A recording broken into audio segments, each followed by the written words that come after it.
Aisha here, water scientist with the Severn Sound Environmental Association, and I'm here to give you some environmental tips when it comes to fall cleanup on your property.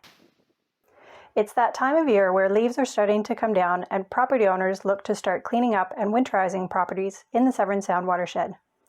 It may seem tempting to blow or rake leaves or other yard waste into bushes or into lakes or streams on your property's edge. However, there are several issues with that approach. There are often non-native invasive plant parts amongst yard waste, such as the weeds in your lawn or seeds and roots from invasive garden plants like goatweed, and disposing of plant material in the bushes often leads to the spread of invasive species into forests and other natural areas. Depositing yard waste into lakes or streams can smother fish and invertebrate habitat and eggs, preventing them from hatching.